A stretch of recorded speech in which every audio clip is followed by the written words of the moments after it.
Hello everyone, welcome to Shri Siddhi Vidyapeeth School. I hope you all were fine and safe in your houses. So this is the second part of the chapter which we were discussing named comparing quantities. तो हम जो chapter discuss कर रहे थे उसका नाम है comparing quantities. इसमें हमने अब तक कौन कौन से पॉइंट्स डिस्कस कर लिए हैं. So at first we have discussed the introduction that what basically quantities are, like money, weight, length, right? And we have also discussed how to convert one amount of quantity into another amount of quantities, right? Like kilos to meters, means kilometers to meters, meters to centimeters, right? We have also discussed about days, monies, right? We have also discussed some types of sums which could come in exams, right? So आज हम जो point discuss करेंगे उसका नाम है percentage.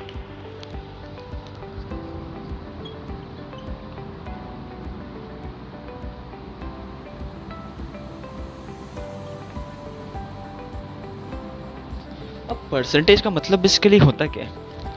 तो आपने बहुत बार ये टर्म सुना होगा परसेंटेज, जिसका साइन ऐसा होता है ना. तो आपने बहुतों को बोलते सुना होगा कि अरे उसको तो 55% आए हैं एग्ज़ाम में, या फिर उसको 75% आए हैं, या फिर.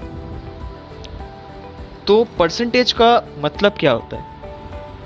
मतलब पर 100, इसका मतलब होता है पर 100 of anything.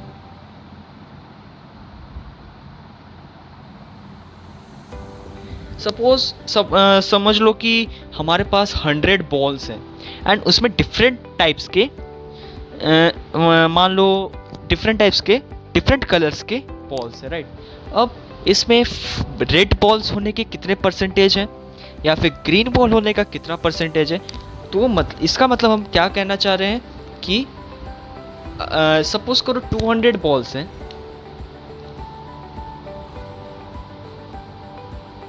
Right. So 200 balls में से कितने परसेंट, मीन्स कितने परसेंट का जो हमारा रेड बॉल्स का, मीन्स कितने परसेंट के हमारे पास रेड बॉल्स होते हैं, राइट. या फिर कुछ भी मेजरमेंट हम ले सकते हैं, है ना. सो ये होता है परसेंटेज. मतलब अपॉन 100 हमारे पास वो चीज़ कितना अवेलेबल है, राइट. हम किसी भी परसेंटेज वाले चीज़ को 100 से ही मेजर करते हैं, राइट. सो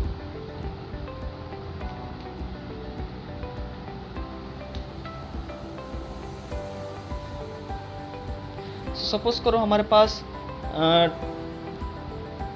200 बॉल्स हैं, राइट. 200 बॉल्स हैं हमारे पास एंड उसमें हमारे पास 50%, हमारे पास 50 रेड बॉल्स हैं, राइट. अब ये तो पता है हमारे पास रेड बॉल्स 50 है, लेकिन रेड बॉल्स का परसेंटेज क्या है इन 200. रेड बॉल्स होने का परसेंटेज क्या है, तो उसे हम कैसे निकालेंगे. 50 अपॉन 200 इंटू 100. मतलब अगर हम इसको कैंसल्ड आउट करें तो 2 2 सा 4 2 5 सा 10. सो इसका मतलब क्या हुआ. अगर हम 100 में देखें तो हमारे पास 25 रेड बॉल्स है. सिंस यहाँ पर 200 है तो हमारे पास 50 रेड बॉल्स है. अगर हमारे पास 100 बॉल्स होते तो उसमें हमारे पास 25 रेड बॉल्स होते. तो इसका मतलब क्या हुआ कि 200 का हमने पर 100 निकाला, है ना. सो ये होता है परसेंटेज. अब परसेंटेज को हम लोग डिफरेंट टाइप से यूज़ कर सकते हैं. जैसे कि मान लो हमें किसी फ्रैक्शन को परसेंटेज में कन्वर्ट करना है. Suppose we have a fraction say 1/4 and मैं इसको परसेंटेज में चेंज करना चाहता हूँ, means I need to change this fraction into a percentage. तो अब ये कैसे किया जाएगा? ज़्यादा कुछ नहीं करना है, बस हमें इसको मल्टीप्लाइड बाय 100, बिकॉज परसेंटेज का मतलब क्या होता है? पर 100 ऑफ एनीथिंग। सो अगर हम इसको कैंसिल आउट करें तो क्या आएगा? 4 2 ज़ा 8 एंड बचा 2 4 5 ज़ा 20, सो 25 4 ज़ा 100, राइट। सो हमारे पास क्या आ गया? 25%, राइट। सो अगर हम किसी फ्रैक्शन को अगर हम परसेंटेज में कन्वर्ट करना चाहें तो हम उसको सिंपली 100 से मल्टीप्लाई कर देंगे, जिससे हमारा जो उसका परसेंटेज है वो आ जाएगा। मीन्स किसका हमने परसेंटेज किया? 1/4 हिस्से का, मीन्स 4 भाग का 1 भाग का हमने परसेंटेज निकाला। अब सपोज करो हमें किसी डेसिमल नंबर का परसेंटेज फाइंड आउट करना है। से हमने डेसिमल नंबर्स पढ़े हुए हैं, राइट। सपोज हमें किसी डेसिमल नंबर का परसेंटेज निकालना है, सपोज 2.1। तो इसका परसेंटेज हम कैसे निकालेंगे? हम पहले इसको फ्रैक्शन में कन्वर्ट करेंगे। जैसे कि इसको अगर हम फ्रैक्शन में कन्वर्ट करें तो क्या आएगा? 21/10, राइट।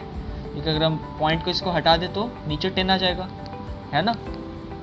सो 21/10 मल्टीप्लाइड बाई 100, क्योंकि हमें फ्रैक्शन में आ गया तो हम फ्रैक्शन के साथ 100 जब मल्टीप्लाई करेंगे तो हमारा पर 100 आ जाएगा, राइट। मीन्स परसेंटेज आ जाएगा। तो इसको परसेंटेज में कैसे कन्वर्ट करेंगे? 210%, राइट। So we got 210%। इसी तरह अगर आपको कोई भी तरह का फ्रैक्शन या डेसिमल नंबर या कोई भी नॉर्मल नंबर दिया जाए तो आप उससे इस तरह से फ्रैक्शन में कन्वर्ट कर सकते हो, राइट।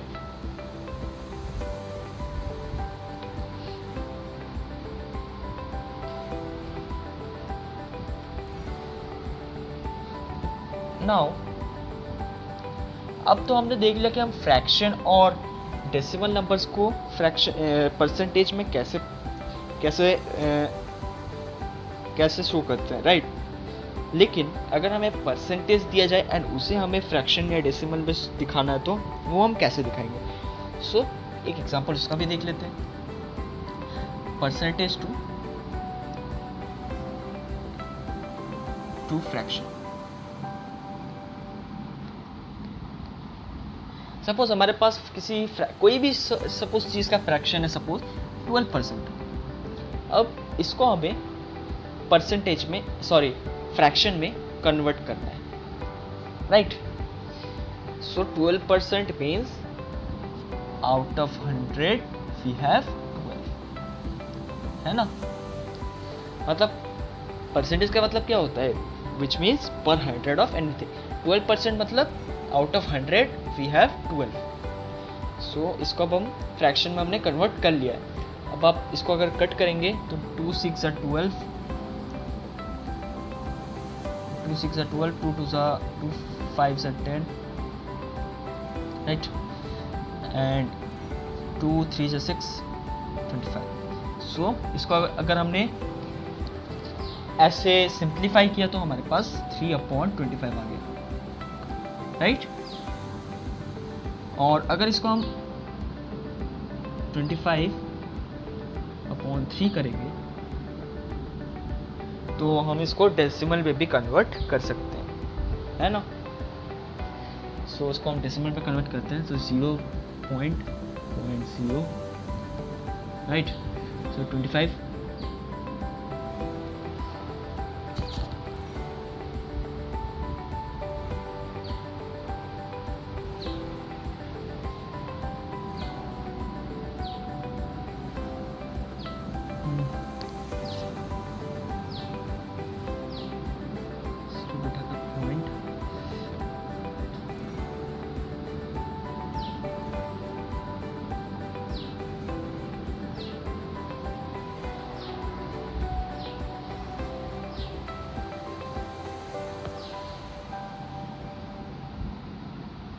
0.25 1 से 25 एंड 30 में से 25 गया तो 5 बचा एंड 25 2 से 50 राइट 50 ऐसा आ जाएगा। सो इसको हमने डेसिबल में कैसे कन्वर्ट किया? सो 25 और 30 को हमने इस तरह से डिवाइड किया, 0 बेटा का point and in this way हमने एक 0 लाया क्योंकि 25 से 3 तो जा नहीं सकता तो हमें एक एक्स्ट्रा 0 चाहिए था, तो इसलिए हमने इसको पॉइंट बैठा के यहाँ पर एक 0 ला दिया राइट। सो वी हैव 0.12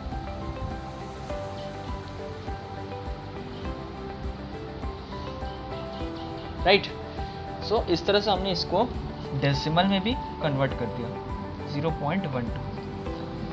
इस तरह से अगर आपको कोई भी फ्रैक्शंस दिए जाएं, सॉरी किस तरह के परसेंटेजेस दिया जाएं, तो उसे आप फ्रैक्शन में कन्वर्ट या डेसिमल में कन्वर्ट कर सकते हो right.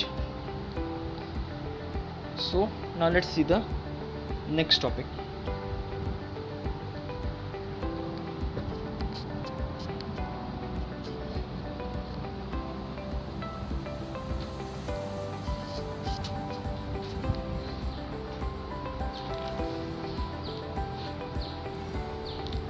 Suppose we have given 20% of 250, मतलब 250 का हमें 20% निकालना होगा, तो वो हम कैसे निकालेंगे? मतलब 250 का हमें 20% निकालना है। सो हम 20% मतलब 20/100 राइट एंड 250 मल्टीप्लाई कर देंगे, ऑफ है मतलब सो 250। सो 0 0 कैंसिल, यहाँ पर भी 0 0 कैंसिल, 25 2 जा 50 right.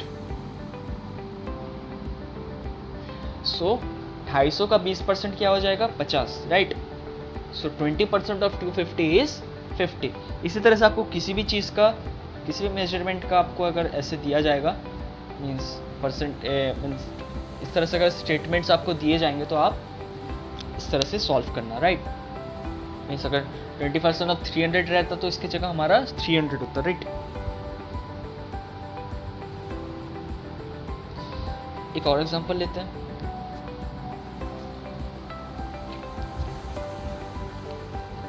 Suppose we got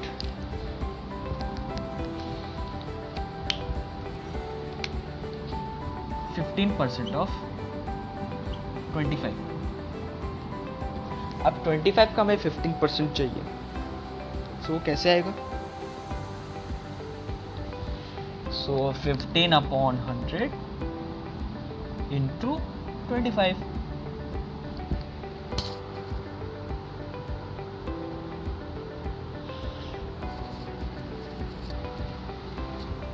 right. So 5 3 is 15,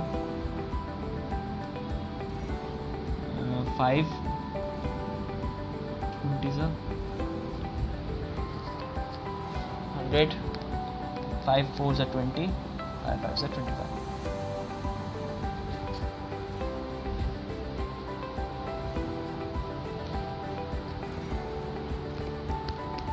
So we have 15/4, which means अगर हम इसको डिवाइड करते हैं तो means 4 15, so 4 3s are 12, 5 minus 2 is 3, point बैठा के एक 0 बैठाएंगे यहाँ पर, 4 7s are 28, so last 2 एक और 0 बैठाएंगे, 4 5s are 20 राइट। तो इसका रिजल्ट हमारे पास क्या आ गया? 3.75। सो 15% ऑफ 25 इज 3.75 है ना। सो इस तरह से अगर आप कोई भी परसेंटेजेस में किसी की चीज़ का परसेंटेज अगर निकालना हो तो आप ऐसे निकालोगे राइट। इसी की जगह अगर हम 30 लिखते तो इसकी जगह हमारा 30 आ जाता। So in this way we used to find the percentage of anything. Now let's see the next topic.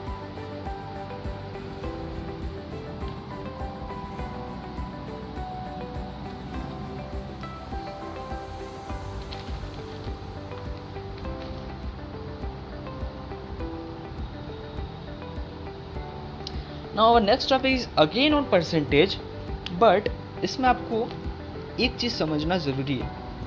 सी, आपको ऐसे क्वेश्चंस आ सकते हैं एग्जाम में कि 5% ऑफ इट इज 600। अब क्वेश्चन को ध्यान से समझना।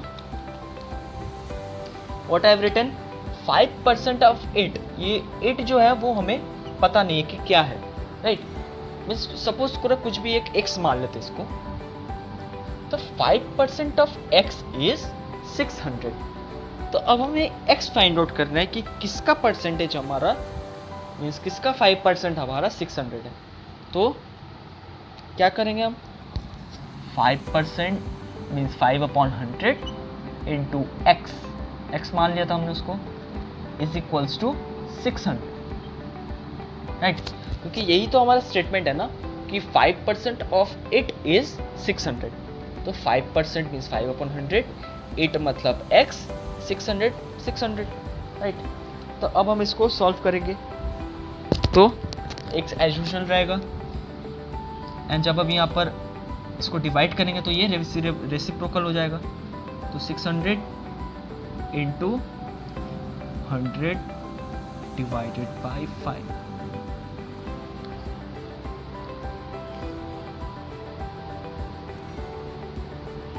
राइट? सब हम इसको सॉल्व करते हैं। 5 1 5, 5 20 100, राइट?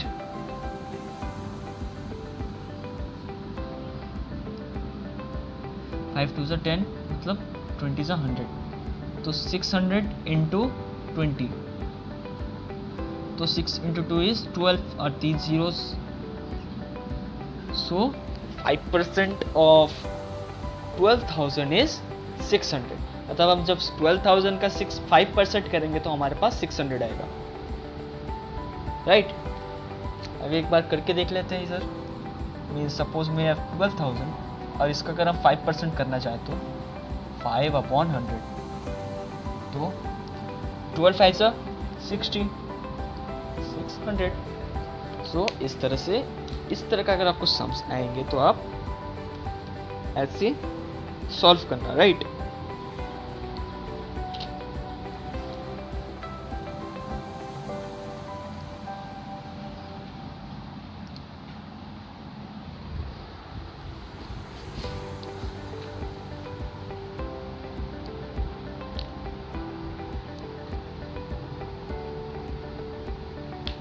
अब हम देखेंगे कि हम रेशियो को परसेंटेज में कैसे चेंज करते हैं।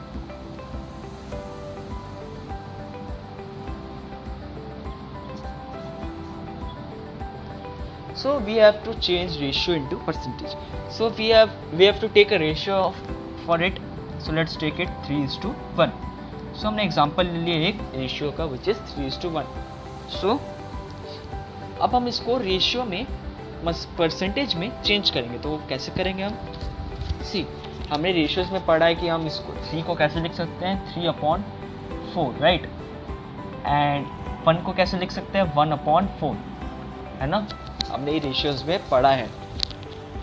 एंड 3/4 का हम परसेंटेज अगर करेंगे तो मल्टीप्लाइड बाई 100, एंड 1/4 का परसेंटेज करेंगे तो 1 इंटू 100। किसी भी चीज़ का अगर हम परसेंटेज करेंगे तो निकालेंगे तो उसको हम 100 से मल्टीप्लाई कर देंगे, सिंपल। सो अब हम इसको करते हैं, 4 कट जाएगा, 4 2 8, 4 5 20, तो 25 इंटू 3 इज 75%, राइट? एंड 4 25%। सो अभी हमारे पास आ गया 75:25, राइट? सो इस तरह से अगर आपको रेशियोज दिए जाएंगे तो उसे आप परसेंटेज में इस तरह से कन्वर्ट करना, राइट? सो आई थिंक आप ऐसे कर पाओगे, right? Now let's see the next topic.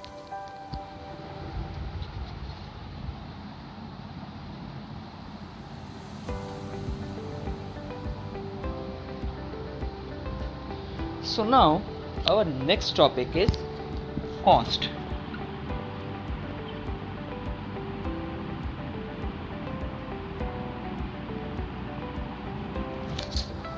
अब कॉस्ट को समझना थोड़ा सा क्रिटिकल चीज है, लेकिन हम समझ जाएंगे। सपोज मैं एक रिटेलर हूं, राइट। मैं होलसेल से सामान खरीद के उसको हमें कस्टमर्स को बेचता हूं, राइट। मैं एक रिटेलर हूं एंड मैं होलसेल में सामान दूसरे रिटेल होलसेलर से खरीद के उसको मैं सेल करता हूँ कस्टमर को, राइट। सो सपोज मैंने होलसेलर से 10 रुपीज़ का कोई सामान खरीदा। सपोज 10 रुपीज़ का पेंस मैंने एक होलसेलर से खरीदा, राइट। मैंने एक होलसेलर से 10 रुपए का सामान खरीदा। तो मैंने क्यों खरीदा? उसको वापस कस्टमर को बेचने के लिए, है ना। ये जो वापस बेचने के लिए जो हम खरीदते हैं, मीन्स मैंने जो ये होलसेलर से पहले खरीदा, इसे हम बोलते हैं cost price. Cost price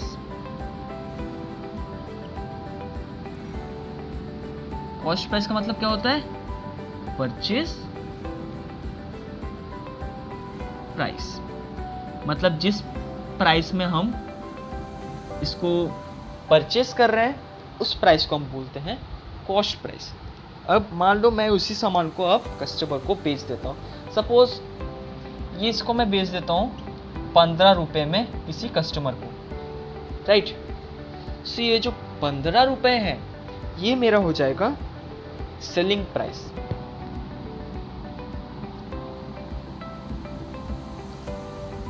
right. तो अब कॉस्ट प्राइस और सेलिंग प्राइस में भी एक समझने वाली चीज क्या है कि अगर कॉस्ट प्राइस सीपी जो होता है अगर वो बड़ा होता है एसपी से, मीन्स मान लो मैं यहाँ पर 10 रुपए का सामान होलसेलर से खरीदा एंड उसको मैंने बेच दिया 5 रुपए में। तो मैंने 10 रुपए का सामान खरीदा लेकिन उसको बेचा मैंने 5 रुपए में। तो मेरा क्या हुआ? यहाँ पर 5 रुपए का नुकसान हुआ, है ना। So when cost price is greater than the selling price we have loss, right. So मैंने 10 रुपए का सामान खरीदा लेकिन उसको बेचा मैंने 5 रुपए में। तो मेरा 5 रुपए का नुकसान तो हुआ ही है ना, क्योंकि मैंने 10 रुपए का सामान खरीदा, ज्यादा रुपए में खरीदा, कम रुपए में बेचा। तो इसलिए मेरे पास यहाँ पर लॉस हो गया, नुकसान हो गया। और अगर इसी का उल्टा, मतलब अगर selling price SP is greater then CP, मतलब मैंने सामान खरीदा तो 10 रुपए का है, होलसेलर से मैंने सामान खरीदा 10 रुपए का, लेकिन उसे बेचा मैंने 15 रुपए में। तो मुझे कितने रुपए का मुनाफा हो रहा है यहाँ पर? 5 रुपए का, ऑफ कोर्स, राइट। क्योंकि मैंने 10 रुपए का सामान खरीदा लेकिन उसको बेचा मैंने 15 रुपए में, राइट। सो सेलिंग प्राइस जब कॉस्ट प्राइस से बड़ा होता है तब हमारा होता है प्रॉफिट। इसको हम जनरल भाषा में मुनाफा भी बोलते हैं, है ना। So when cost price is greater than selling price we get loss, and when selling price is greater than cost price we get profit.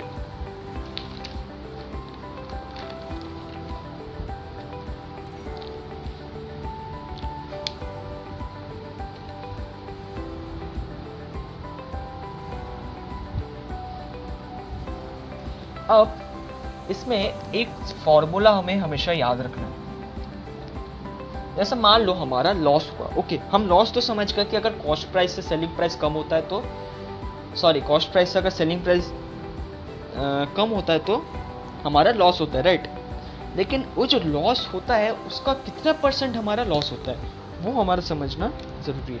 तो उसके लिए हमारे पास एक फॉर्मूला होता है जो कि बहुत सिंपल एंड ईजी है। सो लॉस परसेंटेज निकालने का फॉर्मूला होता है, लॉस परसेंट निकालने का फॉर्मूला क्या होता है, loss upon cost price into 100। Since हम कॉस्ट प्राइस का मीन्स लॉस का अगर हम परसेंटेज निकाल रहे हैं तो परसेंटेज के लिए हम क्या करेंगे, 100 से मल्टीप्लाई।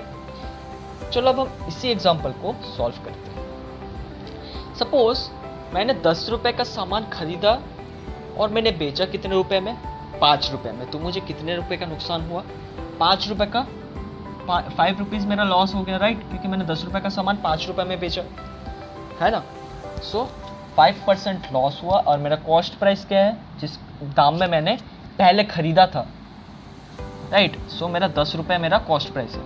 तो 5/10 into 100। So 10 cut, 0 cut and मेरा 50% आ गया। सो इस तरह भी हम बोल सकते हैं कि मेरा 50% लॉस हुआ है उस 10 रुपए का सामान को 5 रुपए में बेचने के बाद, right. Means we get loss of 50%। So loss percent क्या होता है, loss upon CP into 100। Similarly अगर हमें प्रॉफिट परसेंटेज निकालना हो तो मीन्स प्रॉफिट तो हमें पता चल गया, लेकिन प्रॉफिट परसेंटेज क्या होता है, इस प्रॉफिट परसेंटेज हमारा कितना है, तो उसके लिए क्या फॉर्मूला है, प्रॉफिट अपॉन सीपी। बहुत सारे स्टूडेंट्स यहाँ पर ही गलती कर देते हैं कि प्रॉफिट है तो उसके साथ एसपी जोड़ देंगे। No, SP should not be used while estimating the profit percentage. Okay, so profit का परसेंटेज निकालने के लिए profit upon CP multiplied by 100, right. Same example हम यहीं पर इसी में ले लेते हैं। सपोज मैंने 10 रुपए का सामान खरीदा लेकिन उसको बेचा 15 रुपए में, तो मुझे 5 रुपए का मुनाफा हुआ, मीन्स प्रॉफिट हुआ। 5 रुपए का मेरा प्रॉफिट हुआ, राइट। प्रॉफिट परसेंटेज कितना आएगा, profit upon CP, CP means 10 into 100। So 0 cut and 50% हमारा प्रॉफिट हुआ, राइट। सो इस तरह से हम loss percentage and profit percentage निकाल सकते हैं। तो आपको अगर इस तरह के क्वेश्चंस आएंगे तो आप इजीली कर लेना। Okay, so let's see the next topic.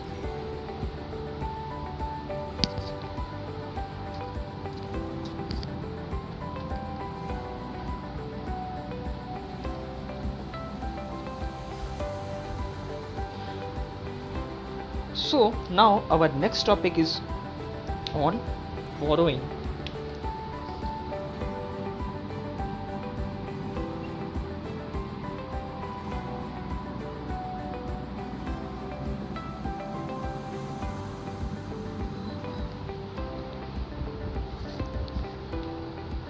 So borrowing का मतलब क्या होता है,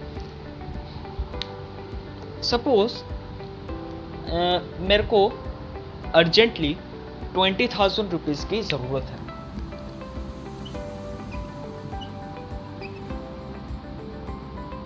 राइट। सपोज मेरे को अभी 20,000 रुपीज़ की ज़रूरत है। सपोज घर बनाने के लिए मुझे 20,000 रुपीज़ की अभी ज़रूरत है। तो मेरे पास तो अभी वो कैश इतना रुपीज़ मेरे पास अभी अवेलेबल नहीं है। तो मैं क्या करूँगा, मैं किसी बैंक में जाऊँगा, राइट। सो बैंक मुझे लोन देगा 20,000 रुपीज़ का,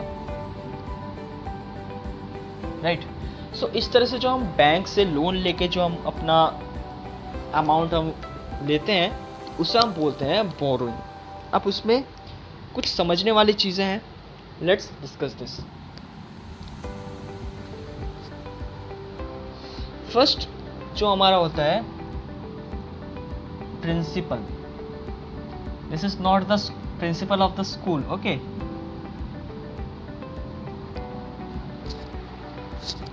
This is P-R-I-N-C-I-P-L-E and the principal of the school is P-R-I-N-C-I-P-A-L, right? So ये प्रिंसिपल अलग है. प्रिंसिपल का मतलब क्या होता है, हम जब बैंक से 20,000 रुपीज़ का जो हम अमाउंट हम बोरो कर रहे हैं उसी को हम लोग बोलते हैं 20,000 means amount, sorry money borrowed.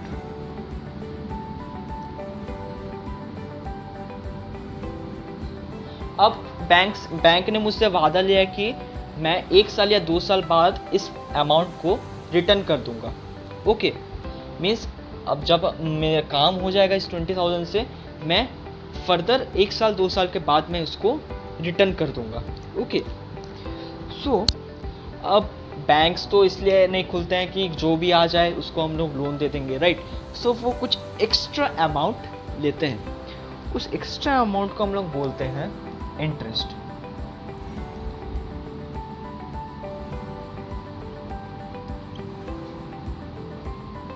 Extra amount mean suppose मैंने 20,000 रुपीज बोरो किया है बैंक से.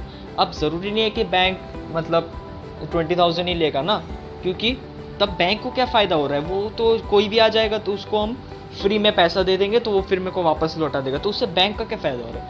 बैंक क्या करता है, उसको जब वो 2 साल या 3 साल या कितने भी साल बाद जब वो उसको रिटर्न करेगा, कितने भी टाइम बाद जब उसको रिटर्न करेगा, तो उसके साथ वो अपना इंटरेस्ट ऐड करेगा. तो इंटरेस्ट टाइम बेसिस पे होता है. ओके, सो मान लो 2 मंथ्स का हमें अगर मान लो अगर हमें 2 मंथ्स का इंटरेस्ट कैलकुलेट करते हैं तो 12 मंथ्स का, सो 2/12 करते हैं, राइट?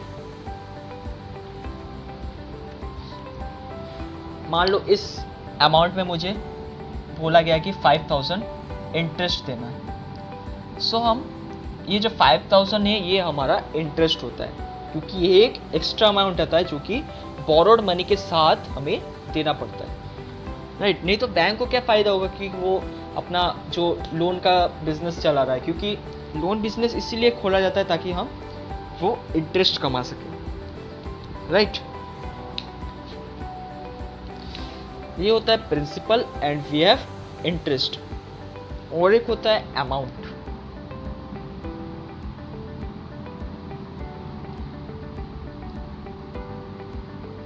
अब कुछ स्टूडेंट्स इसमें मीन्स कंफ्यूजन हो जाता है कि अमाउंट क्या होता है एंड ये अमाउंट और ये अमाउंट क्या सेम होता है. ऑल अमाउंट्स आर डिफरेंट, बस समझना ज़रूरी है. सो अमाउंट क्या होता है, हम ये जो टोटल मनी हम रिटर्न कर रहे हैं इसी को हम बोलते हैं अमाउंट. मतलब P + I मतलब प्रिंसिपल और इंटरेस्ट मिला के जो हम पैसा दे रहे हैं, मीन्स 25,000 जो हम रिटर्न कर रहे हैं बैंक को. अब ज़रूरी नहीं है कि मैं 25,000 बोल रहा हूँ तो 25,000 ही रिटर्न कर रहा है, मीन्स कुछ और भी इंटरेस्ट हो सकता है इसमें. सो जो हम टोटल अमाउंट इसमें हम रिटर्न कर रहे हैं तो इसे हम बोलते हैं अमाउंट.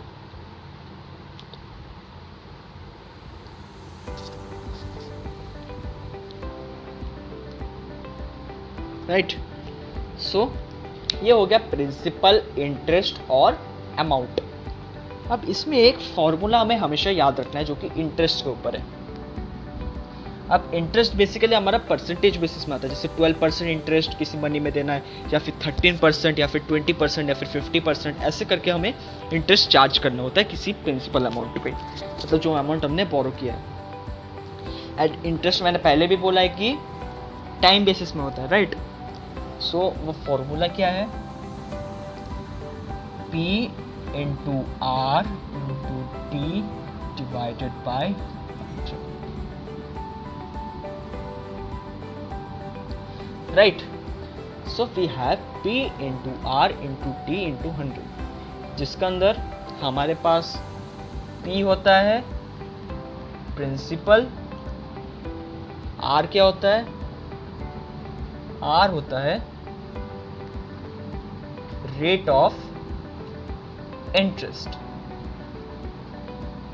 अब मैंने तो इसमें नॉर्मली बोल दिया कि 5000 इसका इंटरेस्ट है। अब जो इंटरेस्ट होता है बेसिकली एक परसेंटेज होता है, जिस परसेंटेज के बेसिस में हमारा जिस परसेंटेज अमाउंट ऑफ मनी हमें उसके साथ मीन्स प्रिंसिपल मनी के साथ रिटर्न करना होता है। जैसे मान लो 20,000 यहाँ पर है, उसके साथ मान लो मैं बैंक ने बोल दिया कि 5% हमें रिटर्न करना है, तो यहाँ पर 20,000 इंटू 5 होता है, 5 डिवाइड बाई 100। सो ये होता है रेट ऑफ इंटरेस्ट, आर का मतलब। और टी का मतलब होता है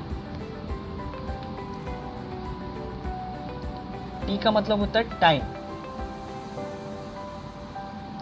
टाइम होता है सपोज मैंने सोचा कि मैं 2 ईयर्स के लिए अमाउंट बोरो करूँगा, सो वो 2 ईयर्स के लिए वो यहाँ पर चार्ज हो जाएगा। मीन्स अगर टी के जगह हम यहाँ पर 2, 3 राइट। अगर हम मंथली बेसिस में अगर हम बोरो कर रहे हैं, मान लो जैसे ईयर्स बेसिस में अगर हम कर रहे हैं तो 2 ईयर्स, 3 ईयर्स, 4 ईयर्स, 5 ईयर्स ऐसे करके, राइट, ठीक है।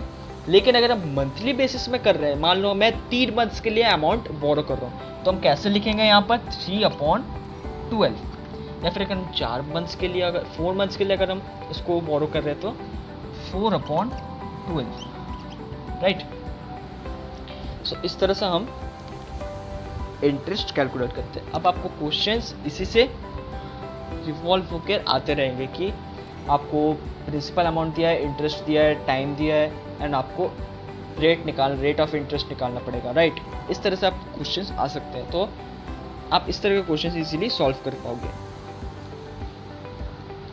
So this was the last topic of this chapter. इसी के साथ हमने यहाँ पर ऑलमोस्ट सारे टॉपिक्स कवर अप कर लिए हैं। अब आप जब एक्सरसाइज के क्वेश्चंस करोगे तो वो आपको बहुत ईजी लगेंगे।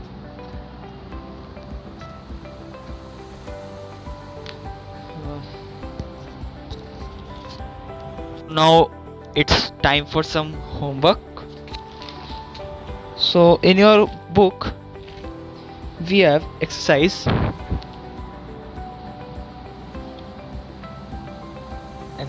8.2, जिसमें से आप क्वेश्चन नंबर 1, 2, 3 और 4 करके रखना। एंड फ्रॉम एक्सरसाइज 8.3 से आप क्वेश्चन नंबर 1, 2, 3, 8, 9, 10 ये क्वेश्चंस आप घर में करने की कोशिश कीजिए।